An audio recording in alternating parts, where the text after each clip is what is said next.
Hello, my name is Valeria. This is my new original story on my channel. Subscribe and enjoy.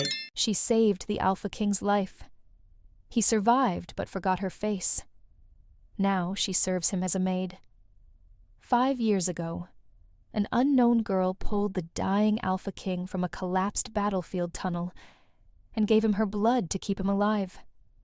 Not a healer's blood, not a warrior's blood, bonded blood, the rarest kind, the kind that does not simply heal, the kind that binds. He never saw her face. She never told him her name. She disappeared before he opened his eyes. Now Nara works in his palace as a floor maid. She scrubs the halls he walks.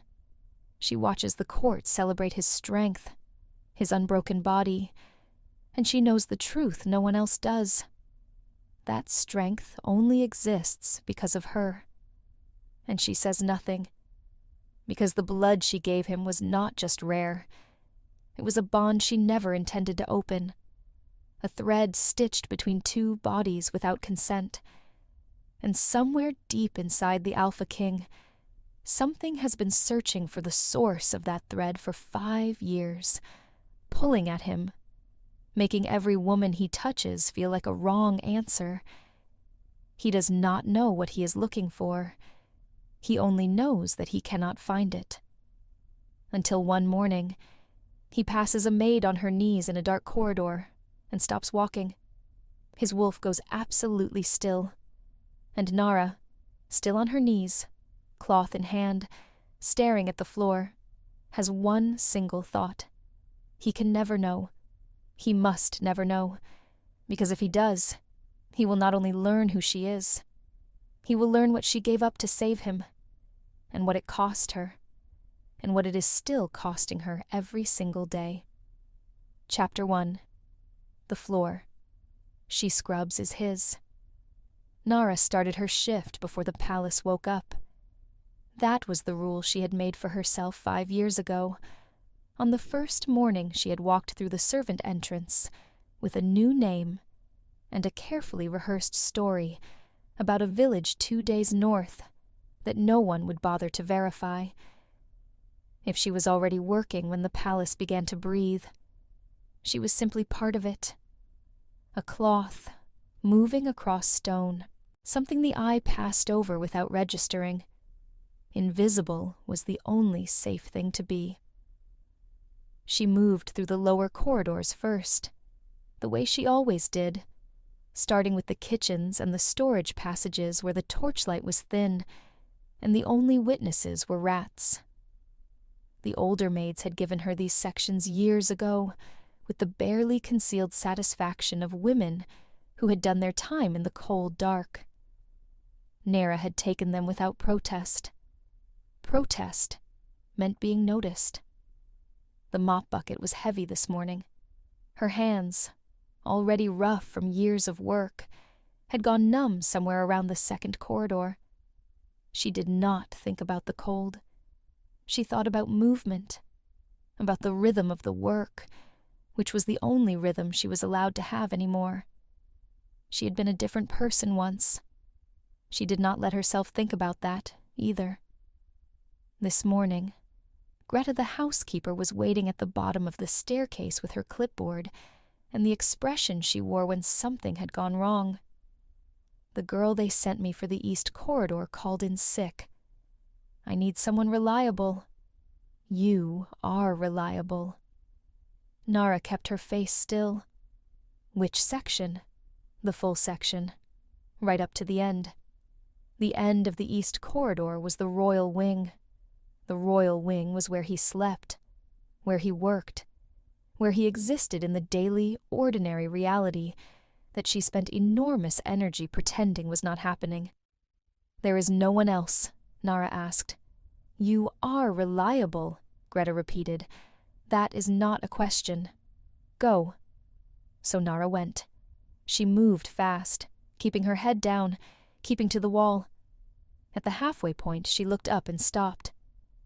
At the far end of the corridor, mounted in a heavy gold frame, was a portrait. The Alpha King in full armor, silver and black. his face in three-quarter profile, the line of his jaw sharp enough to cast a shadow. Eyes rendered in amber, which was accurate. She knew they were amber. She had looked into them once, very closely, in the dark, when they were sealed shut, and she had been pressing her wrists against his mouth and telling him quietly to swallow. 5 years. He was alive because of what she had given him. He stood in that portrait like a man who had never been afraid of anything, like a man who had never been dying in the dark, with a stranger holding him together, with nothing but her hands and her blood. She looked at the portrait for longer than she should have. Then she heard footsteps, not the soft shuffle of servant shoes, the clean, hard sound of boots on stone, moving with the unhurried certainty of someone who owned the corridor entirely. Nara dropped her eyes to the floor and went back to work. Her hands moved the mop in the same steady rhythm. She was a maid. She was not a person. The footsteps slowed. They stopped. She did not look up. She focused on the gray water in the bucket with the total concentrated attention of someone who was not thinking about anything at all. Silence. 3 seconds.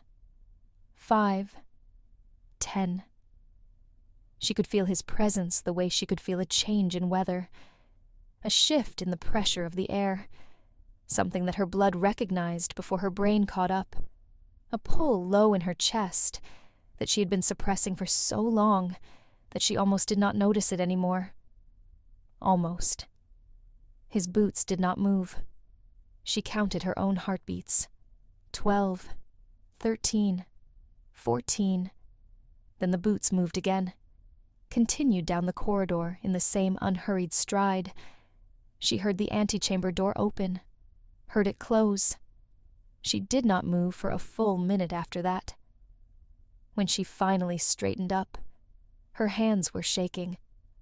The slight fine tremor she recognized from 5 years ago, from a collapsed tunnel, from the feeling of a man's life running out under her hands. She pressed both palms flat against the wall until they stopped. Then she finished the corridor and went back to the lower floors, where she belonged. Chapter 2. What blood remembers. The accusation came just before midday. Nara was in the kitchen corridor collecting breakfast trays when she heard her name said, in the particular tone that meant something had gone wrong, and she had been selected to be wrong with it. She turned and found Bess standing in a doorway with a small silver spoon and an expression she had clearly been rehearsing. "This was in your area this morning," Bess said. "The senior silver cabinet." "I was not in the silver corridor," Nara said. "The east corridor, not the silver cabinet, which is a separate room behind the second antechamber." Bess's expression flickered. She had not anticipated that Nara would know the exact layout. 2 more kitchen maids had drifted over. Bess had arranged for an audience. "Put the spoon back," Nara said. "Perhaps we should ask the housekeeper." The housekeeper was a fair woman, but fairness took time, and time meant an investigation, and an investigation meant people asking questions about Nara with the focused attention she had spent 5 years avoiding. Her name would be written in a report. Someone would verify her background story. The village 2 days north was real, but the family she had described had been dead for a decade. The kitchen doorway was open. Anyone walking the corridor outside could see straight in. Nara was aware of this. In the precise moment the awareness stopped being useful, because the footsteps outside slowed. She kept her eyes on Bess and the spoon, but she felt it. The same shift in pressure, the same recognition in her blood, low and certain, and completely indifferent to what she wanted it to do. He was standing in the open doorway. Bess noticed first. Her eyes moved to the doorway, and her entire posture collapsed from performance into something genuinely nervous. The other maids went very still. Nara kept her gaze on the spoon. Then Greta appeared from the pantry corridor with her clipboard, read the tableau in a single sweep, and looked at Bess. "The East silver cabinet was inventoried this morning," she said calmly. "Before the first shift. Nothing was missing. Put it back." Bess put it back. Nara took her trays and walked through the doorway without looking at it. She kept her eyes straight ahead, and her pace even, and she was almost past when she felt it. The same stopped quality to the air as in the corridor. A stillness. She did not look back, but she heard, very quietly, the sound of a single slow breath being released, as if something that had been suspended had finally been allowed to settle. She counted her steps until she turned the corner. That night, Nara lay in her bunk and stared at the ceiling and allowed herself to think about what she had been refusing to think about all day. The bond was waking up. She had felt it before, faint and dismissible. A pull she could attribute to tiredness or the particular ache of a body that had never entirely recovered from what it gave away. She had always been able to dismiss it. She could not dismiss what had happened today. He had not looked at her face, but something in him had noticed something in her, the trace of what she had given him, the thread of her blood running through his body, that his wolf, even after 5 years, had not finished searching for. She had stayed in this palace for 5 years to keep him alive, and she had stayed invisible for 5 years to keep herself safe. Because if he knew what she was, he would want to understand what she had done. And if he understood what she had done, he would want to know why. And if she told him why, he would know everything, including the part she had never told anyone, including the part that had cost her something she could never get back. She pressed the back of her hand against her mouth and breathed, and told herself to sleep. She did not sleep for a long time. If you are still here with me, do not go anywhere. What happens next will change everything you think you understand about Nara, about the king, and about the night in that tunnel 5 years ago. Make sure you are subscribed and have the bell turned on, so you do not miss the moment this all comes apart. Now, stay with me. Chapter 3. The thing she can never tell him. The injury happened on a Thursday. Thursday was when the junior lords held training sessions in the East Courtyard, and consequently, when the East Corridor smelled of sawdust and sweat. Nara was doing the second pass with her mop when she heard raised voices from the direction of the healing wing. She kept mopping, but this was different. A quality of urgency, a sharpness closer to fear. She kept mopping and kept not going toward it, and then heard, very clearly, through 2 closed doors, the word "too much," and her hands stopped. She had the conversation with herself that she had developed over 5 years of exactly these kinds of moments. Something has happened that you could help. You will not help, because helping requires being seen. Keep your head down. Finish the floor. She got 3 more strokes done before she heard the words not responding. She put down the mop and walked toward the healing wing anyway. Through the service entrance, she saw Lord Casson on the central table, pale with the grayish pallor of blood loss. His left arm was wrapped in cloth that had stopped being useful some time ago. The healer draught worked in the focused silence of someone managing a crisis. Lord Harwick stood in the corner, managing his feelings by being extremely present. Droft could handle it. She turned to go. Then Droft said quietly, "It is not closing." She stepped through the service entrance. "What do you know about wound work?" Droft asked, holding up a hand to stop Harwick. "I am not a healer," Nara said. "What do you know about it?" She looked at Cassen's face. The gray was moving further in. "Enough," she said. She moved to the table and put her hand flat against the cloth. She felt the damage beneath it, with the sense she had never been able to fully describe, because there was no word for the ability to feel another person's body from the outside and understand what was wrong inside it. Like listening, except through her palms. A vessel that could not pull itself together. She pressed a clean cloth above the wound and focused in the way she had been taught never to focus, because it always showed to people who knew what they were looking at. A faint warmth moved from her hand into the skin and worked downward. 30 seconds. 60.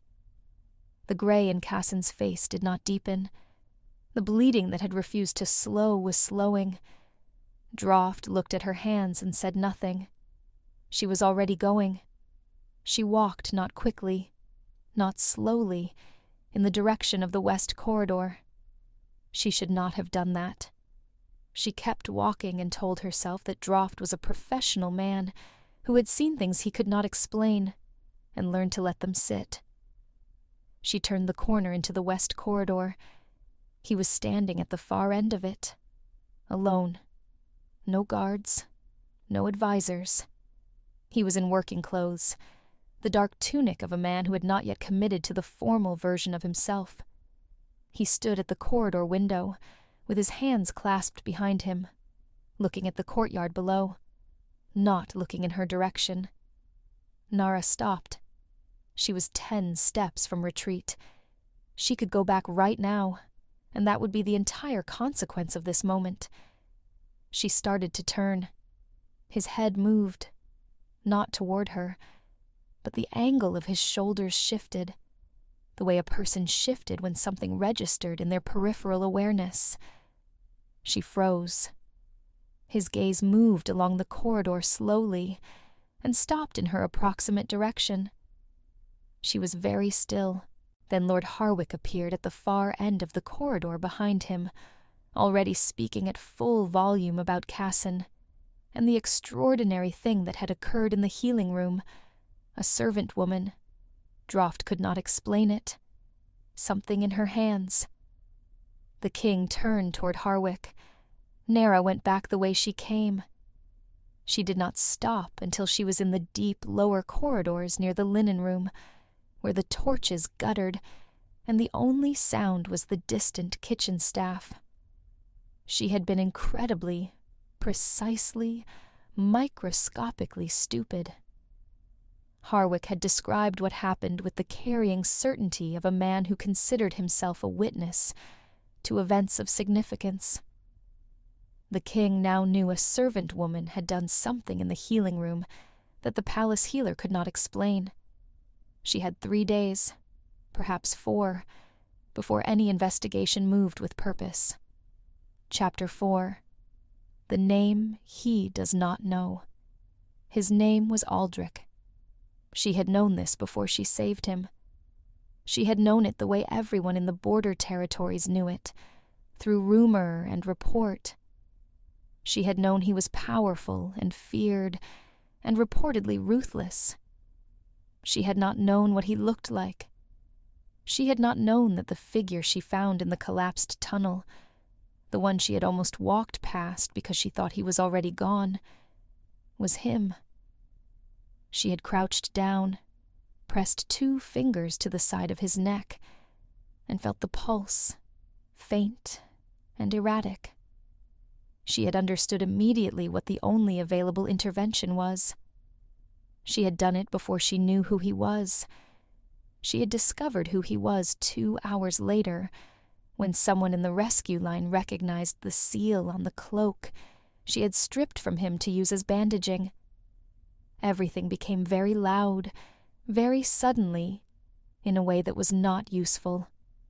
It did not change what she had done, what she had given. A bonded blood gift was permanent. It could not be undone. She had learned this a month later, in a border town healer's office, sitting with her wrists wrapped, while the old healer looked at her with an expression she still saw sometimes, in the place between waking and sleeping. "Child," he had said, "do you know what you are?" She had said yes. She had known since she was 16, and the person you gave it to. "Do they know?" She had said no. He was quiet. Then, "You should be dead. What you gave him should have killed you." She had known that going in. She had done it anyway, for reasons she could not entirely explain in terms that would make sense to someone who had not been crouching in the dark with a dying stranger and felt against all reason that this one was supposed to live. Some things you did not choose. They chose you. The bond kept him alive. His wolf stable, his healing accelerated, his body capable of damage that would kill another man. He did not know this. He simply knew, if he was aware of it at all, that he healed fast, and the bond kept her close, not magically, not irresistibly, but the thread between them thinned over distance. In the first year, when she had tried to put 2 kingdoms between herself and the palace, she had felt it, a progressive dimming, like a fire running low on fuel. She had turned around. She had come back. She had found a job and a name and a place to be, and she had stayed. She had told herself for 5 years that it was practical, that it was duty. She was a reasonably good liar when she was not under sustained pressure. That evening she was halfway through her extra corridor duties when the door to the senior officials' quarters opened, and Aldrich stepped out behind a council advisor. Nara was 3 feet from the doorway, mop in both hands, eyes on the floor. She heard him stop. She had been expecting this. After the corridor, after the kitchen doorway, she had been building toward this with the slow inevitability of something that had been given enough time and proximity to become irresistible. He was standing 4 feet away. She could feel him the way she had always felt him, the particular pressure of his presence, the pull of the bond when they were close enough that it stopped being theoretical. His voice, when it came, was quiet. "What is your name?" "Marin," she said. Her voice came out level. "How long have you worked here?" 3 years. You were near the healing room this morning. I was on corridor duty in the East Wing. That is not what I asked. I heard a commotion. I looked in. One of the young lords had been hurt. I hoped there was something I could do. Draught tells me the wound closed after you touched it. I do not know what Draught saw. I pressed a cloth to the wound. Sometimes that is all it takes. The silence stretched. "You may return to your work," he said. He had looked at her directly, from 4 feet away. He had not recognized her. She had not expected him to. She had been a shadow in a tunnel in the dark. There was no face to recognize. What she had not been prepared for was the way she felt when his eyes were on her. Not just fear, not just the pull of the bond. Something that felt alarmingly like the specific and difficult relief of being seen by the one person who was never supposed to see you. She needed to be so much more careful. Chapter 5. The Search That Has No Name. Aldrich had been having the dream for 4 years, not every night, often enough to have become a fact of his life. In the dream he was in the dark, in that particular underground cold, the smell of broken stone. He was dying. And then, There were hands. He never saw who the hands belonged to. They were warm and certain, moving with the efficiency of someone who had made a decision and was not reconsidering it. Something transferred from them into him, through his skin, into his blood, into the deep animal part of him where his wolf lived. And the dying stopped. He woke with the taste of iron in his mouth, and a warmth that faded slowly, like an ember cooling. He had not believed the official account for more than 3 months. The rescue team had reached him 40 minutes after he had already been moved to the surface. Someone had been there first. Someone had saved his life, and left before anyone thought to look for them. He had inquired, thoroughly, the kind of inquiry that involved his chief intelligence officer, and 3 weeks of interviews with every person who had been in proximity to the Eastern Front on that day. Nothing. A ghost. Someone who had been in the tunnel, saved his life, and left before anyone thought to look for them.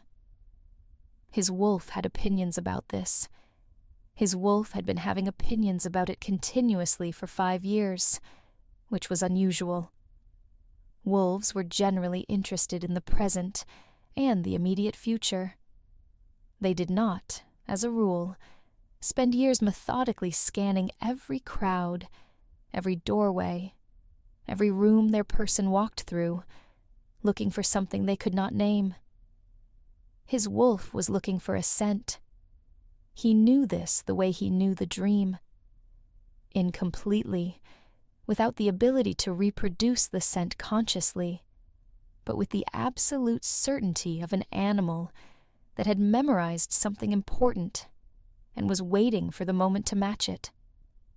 He had touched women over 5 years. He was a king, not a saint. He had tried, genuinely, to find something that felt like what his wolf was looking for, if only to give the searching somewhere to land. None of them had been it. Not because they were insufficient, because they were not her. He did not know who her was. He had stopped trying to explain this to himself around the 3rd year. This morning in the East Corridor, he had stopped walking without deciding to, a sudden total stillness in his wolf, the kind that preceded either an attack or a recognition. He had looked.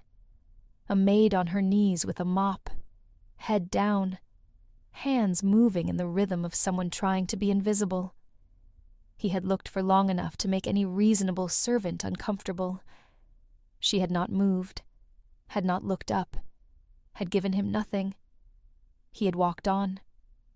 Droft's report arrived an hour after the healing room incident. Droft was careful and precise, and not given to exaggeration, which meant that the words, "something transferred from her hands," that I cannot account for medically carried more weight than they would have from anyone else. Something transferred from her hands. He stood at the corridor window and felt his wolf go very still again, the same stillness as that morning. He had asked the question in the corridor. He had looked directly at her face, and something in him, something below language and below reason, had said, "This, not certainly, a question, not an answer," because if he was wrong, he wanted to have been wrong quietly, and if he was right, he needed to be careful. A woman who had saved his life, and then spent 5 years hiding from him in his own palace, had reasons for hiding that he was going to need to approach very gently. He was not certain he knew how to approach anything gently. He was going to try. Chapter 6. The distance between 4 feet and the truth. For the next 3 days, Nara was exceptionally careful. She used her knowledge of his patterns to be somewhere else. It worked for 2 days. On the 3rd day, he came to the lower library. She was on a ladder cleaning the upper shelves when she heard the door. She did not look down. She heard him pause, move to a reading table, pull back a chair. She worked methodically. Top shelf, then second. She was 3/4 through the second shelf when he said, "You are doing that in the wrong order." She stopped. "The dust comes from above. If you clean the lower shelf first, you will clean it twice." She looked down. He was not reading. He was looking up at her with the unreadable expression she associated with careful people doing careful thinking. She looked back at the shelf and began working from top to bottom. "I owe you an apology," he said. She did not say anything. "I spoke to Greta about a situation last week involving a spoon and one of the kitchen maids. It was handled poorly. Something that begins with a false accusation should not require the accused to simply weather it. I will see that it does not happen again." She had not expected this. She had expected more questions about the healing room. "Thank you," she said, more plainly than she intended. Not a maid's response. He looked at her. "You are comfortable up there." "It is a ladder," she said, before she could stop herself. "I have been on one before." Something moved in his expression, the territory adjacent to a smile. She turned back to the shelf and quietly berated herself. When she descended the ladder and moved toward the door without looking at him, he said her false name. She turned. He was looking at her from the reading table, not the careful, unreadable look, but something different. A door that had been closed and was now standing slightly open. "How long have you worked in this palace?" he asked. "Before the name change." The room went very still. It was not a question about her work history. It was a statement about what he knew. He had looked. The 3 years she had given him was a door opening onto a room that did not exist, and he had noticed the room. "I do not know what you mean," she said. He looked at her with the steady, amber eyes that the portrait had rendered accurately, and she understood, with the clarity that arrived occasionally in the wrong moments, that he was not going to let this go. She said, more quietly, "What did you find?" "A village 2 days north with no family of that name, living or dead for 20 years. She nodded once. She looked at the floor, then back at him. "How long have you known?" "Since the day after the corridor." 3 days. 3 days of him knowing and not confronting, of him finding reasons to be in places she was, giving her time to tell him herself. This was the gentle approach, a man who had figured out she would run if he moved too fast. She said, "I should tell you something. Not here." He waited. "Not because I do not trust this room, because what I need to tell you changes what comes after. And I need a moment to decide which part to start with." "I will be in the east courtyard after council," he said. "It is empty after the training sessions." She said, "I know." He looked at her for a fraction longer than the conversation required. Then he looked back at his book. She walked out with her bucket in both hands, and her heart doing something she had been trying, for 5 years, to prevent it from doing. She was going to have to tell him everything. The tunnel she could manage, the bond she could probably manage. But the cost, what she had given beyond the blood, what the healer had said, that part was going to require something she was not sure she had left. She had been carrying it alone for a long time. She was not certain what it felt like to put it down. If you have stayed with this story until now, I have to ask you something. Did you see this coming? Because Nara did not. She has been certain, for 5 years, that she was in control of this, and she is about to find out what those walls were actually made of, if you want to be here for what happens next, make sure you are subscribed right now. The next chapter is the one that breaks everything open. Chapter 7. The courtyard after council. She was there before him. She had not intended to be. She had intended to arrive precisely on time, or perhaps 2 minutes late. But her feet had brought her to the courtyard early. The equipment had been cleared. The sawdust swept to the corners.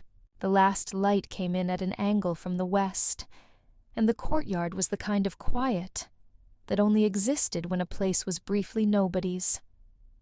He arrived 8 minutes after council ended. She knew because she had been counting. He came through the east gate without attendants. He walked across the courtyard with the unhurried purpose she had spent 5 years observing from corners and doorways, and stopped at a distance she thought was deliberate. Close enough for conversation.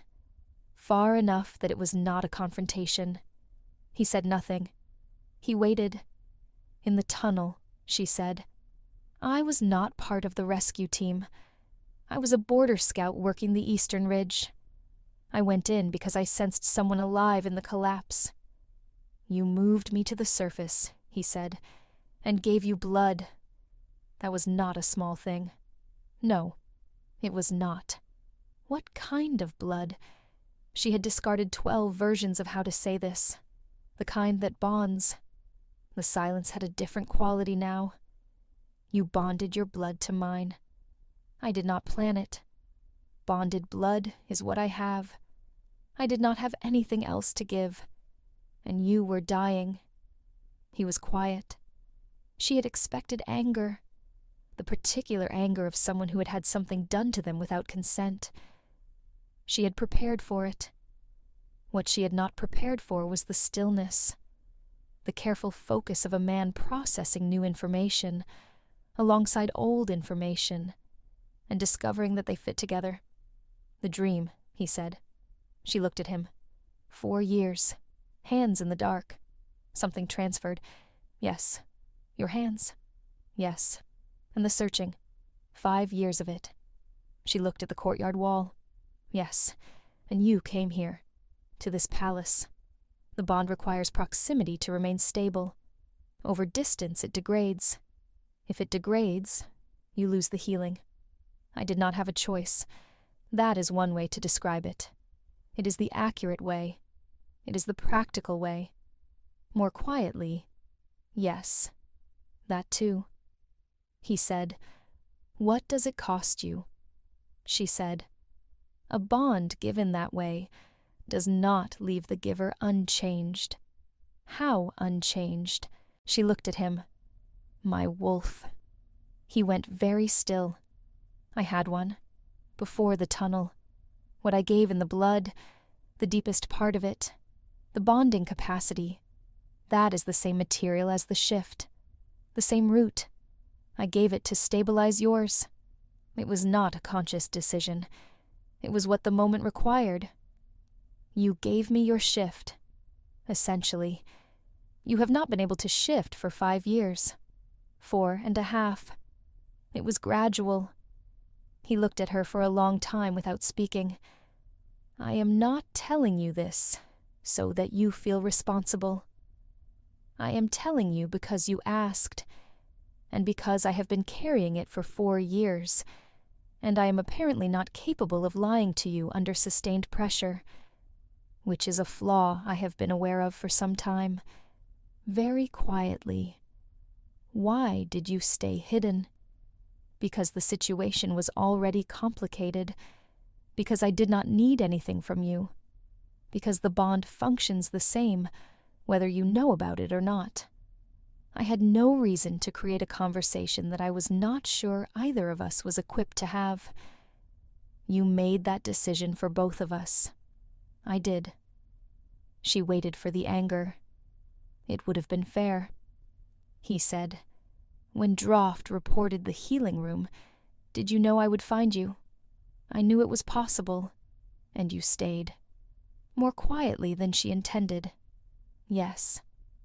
He turned slightly away, looking at the courtyard wall, the angle he used when thinking rather than observing. She watched the line of his shoulders and waited.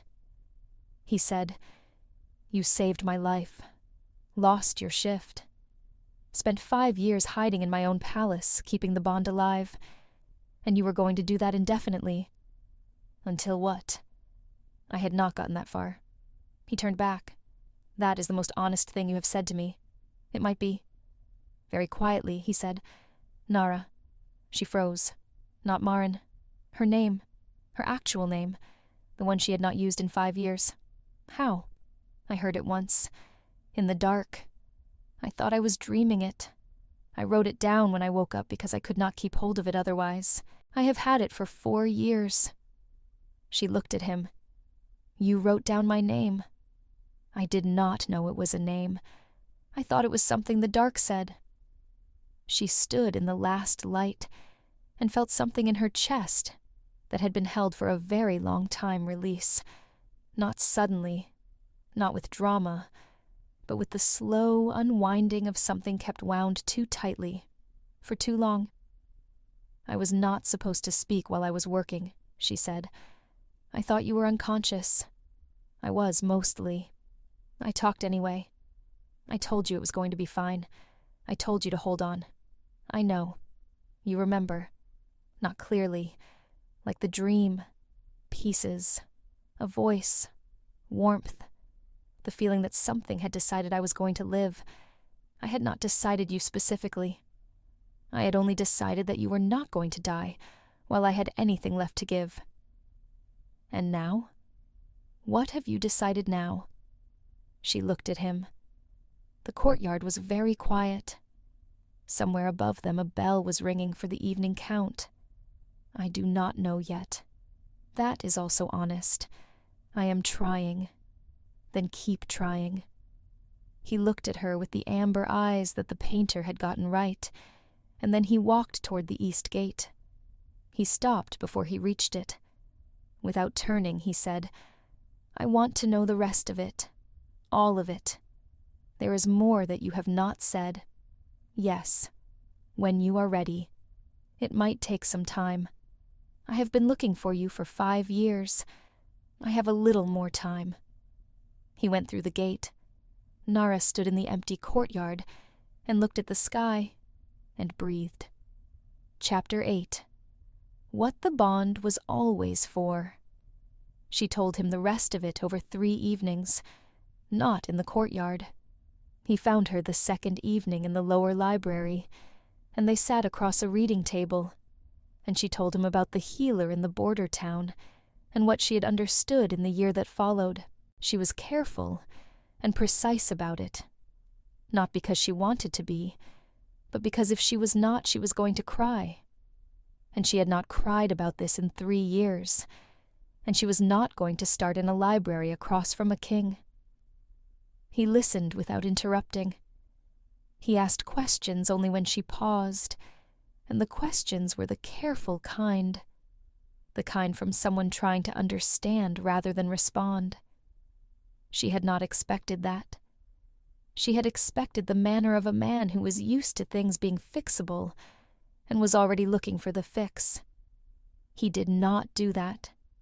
He sat with what she told him, the way you sat with something that could not be undone, not trying to reframe it, or manage it, or move past it, just holding it. She found this more difficult to receive than the anger she had prepared for. Anger she knew how to manage. This she did not have a category for. At the end of the second evening, he said, "I have been told, by 2 separate healers, that my recovery from the tunnel was improbable, that whatever repair occurred happened at a depth that standard healing does not reach. Yes, it was yours to begin with. Parts of it. The stabilizing parts. You have been within walls of this palace for 5 years. For me. For the bond. You know those are not separate things. More quietly. I know." On the 3rd evening she arrived to find him standing by the window, rather than at the table. The table had been a way of managing distance. and he had decided the managing was finished. "The shift," he said. He said, "You might be able to get it back." She had decided to tell him this, and then decided not to, and spent the following day arguing with herself about whether not telling him was protection or cowardice. He said it was theoretically possible that a bonded gift, given the way I gave it, could be returned, that what transferred was not destroyed but held. Held where? In you.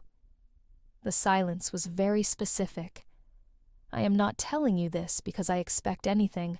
I am telling you because you asked for all of it, and that is all of it. The bond can be closed. What was given can be returned. But it requires both people to choose it, and it is not a procedure. The healer called it a claiming. In the old language, the word means the same thing as choosing. A bonded pair who acknowledged the full bond. It happened when one person had given everything to keep another alive, and the second person, knowing that, chose them back. He said nothing. I am not asking you for anything. I have not asked you for anything for 5 years. I saved you because you were worth saving. I stayed because the bond required it. I hid because I did not know how to be anything else. But you asked for all of it, and now you have it, and whatever you do with it is your choice, and I will live with that. She moved to leave. He said her name. Not Marin. Nara. She stopped. She turned. He crossed the room in the slow, deliberate way of a man who has made a decision, and stopped in front of her. Close enough that the pull of the bond was not the quiet background thing it usually was, but something fully present, fully awake. I have been searching for you for 5 years. My wolf has not been still once in 5 years. Not until the East Corridor. Not until you. You gave me everything you had in a tunnel in the dark, and then spent 5 years making sure I never found out. That is either the most selfless thing anyone has ever done for me, or the most stubborn. Probably both. Probably. He looked at her. I am choosing. Right now, I am choosing you. Not because of the bond. Not because of what you gave me. Because you came back when you could have kept running, and you stayed when it cost you. And you told me the truth, when you could have kept lying, and none of that is what someone does for a practical reason. I told you, I was a bad liar under sustained pressure. You held for 5 years. You are very sustained pressure. Something moved in his expression, the territory adjacent to a smile, except closer. I do not know how to do this, she said. I have been alone with it for a long time. So have I. That is different. It is less different than you think.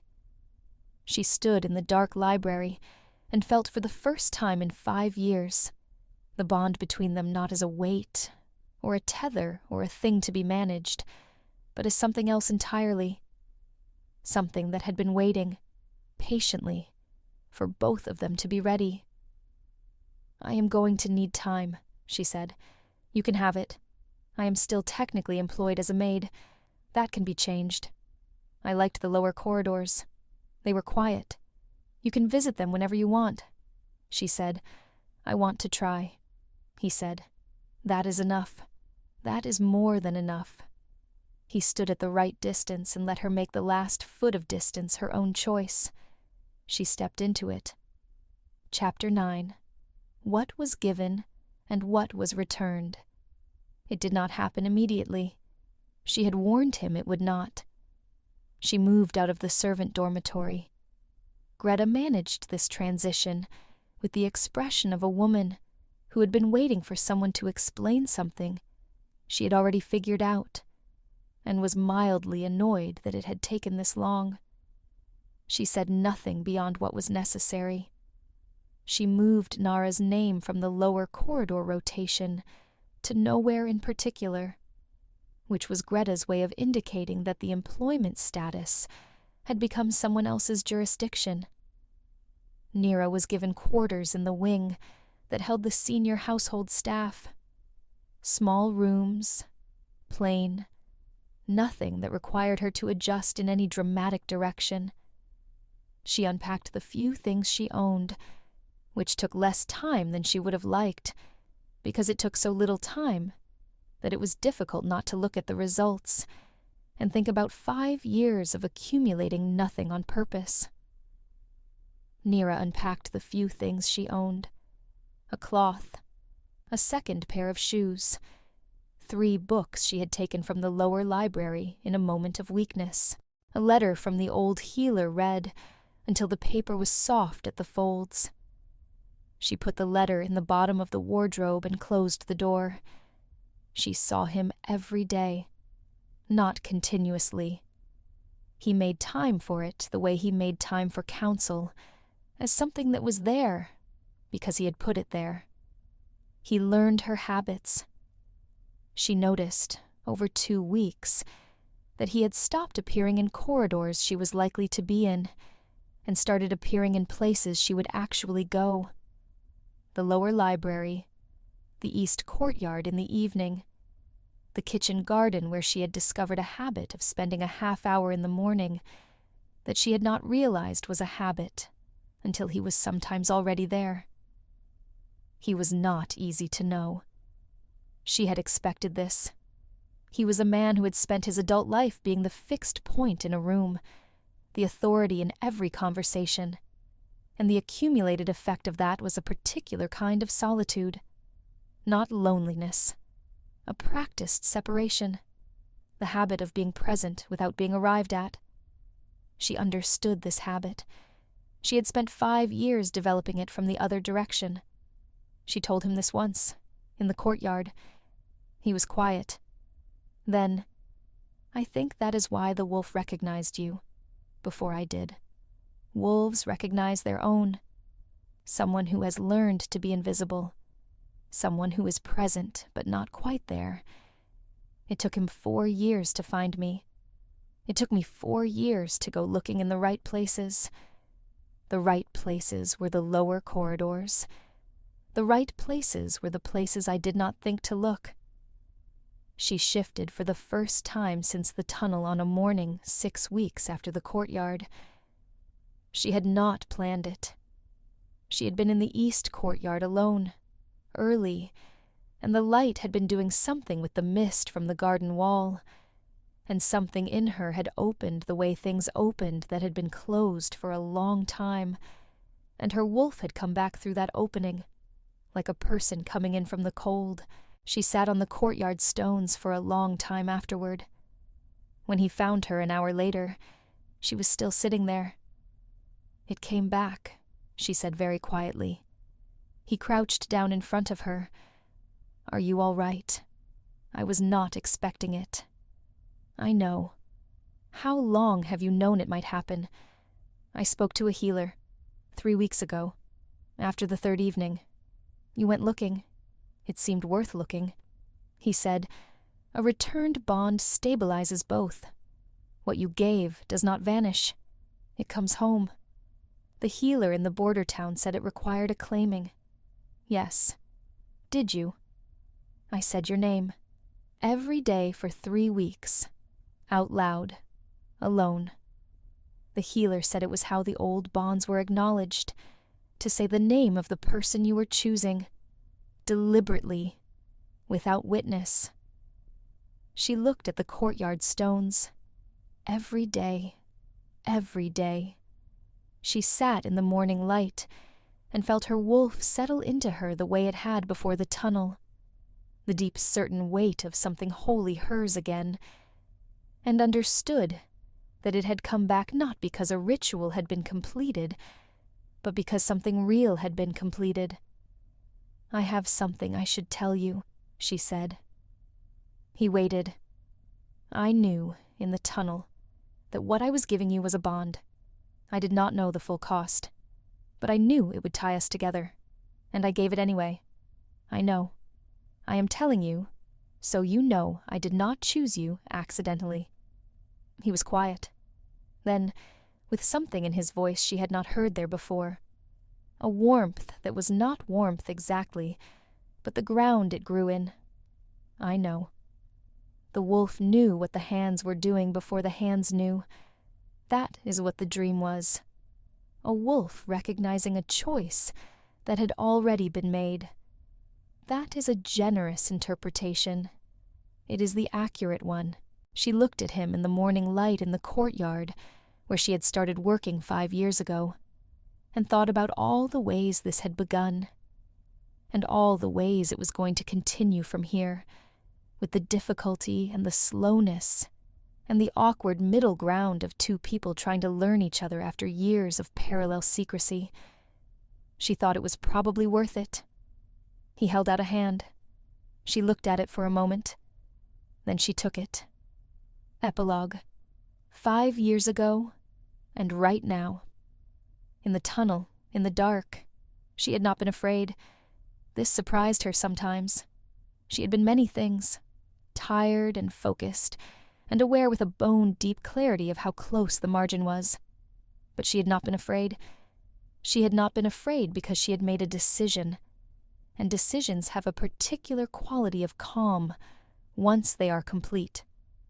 There is a period before a decision where everything is terrible, and a period after where you live with the consequences. And in between those two periods, in the exact moment of choosing, there is a stillness that is as close to peace as anything she has ever found. She had chosen in that stillness. She had given what she had to give. And then she had disappeared because she had not known how to be in what came after. Now she stood in the east courtyard in the early morning light and felt her wolf in her chest where it belonged, and felt the bond between her and the man standing beside her as something she had stopped trying to describe. It was not a tether anymore. It was not a weight. It was the thing that happened when two people stopped carrying something separately and started carrying it together. The bond had existed for 5 years as a thread she managed, a thing she tended from a careful distance, a responsibility she had taken on in a dark tunnel, for reasons she still could not fully articulate. Now it was simply there, the same way the morning was there, the same way the walls of the courtyard were there, a fact of the world rather than a burden in it. She had not expected it to feel like this. He said, "What are you thinking?" "About the tunnel." I was not afraid. I was. She looked at him. Not of dying. Of the hands stopping. I could feel them, and then I was afraid they would go away before I was finished. Finished with what? With whatever I had left to do. You had quite a lot left to do. I had you left to find. She looked at the wall. She felt his attention on the side of her face, warm and patient. She turned to look at him. I was never very far. I know that now. I am not going anywhere. I know that too. The morning came in over the walls of the courtyard, and her wolf was steady in her chest, and the man beside her was alive because of a choice made years ago in the dark by someone who had not known what she was choosing and had chosen anyway. And in the long quiet that followed, she thought that perhaps that was what all the important choices looked like. Not certain, not complete, just made, and then held on to, for as long as it took. Thank you for being here through all of it. If this story moved something in you, if you found yourself unable to stop, if you are sitting with the ending, the way you sit with something that got inside you, then please subscribe right now and turn on the bell. Stories like this one come out every week. A girl who had nothing left to give and gave it anyway. A king who was searching for something he could not name. 5 years of distance, and one decision made in the dark. You were here for all of it. come back for the next one.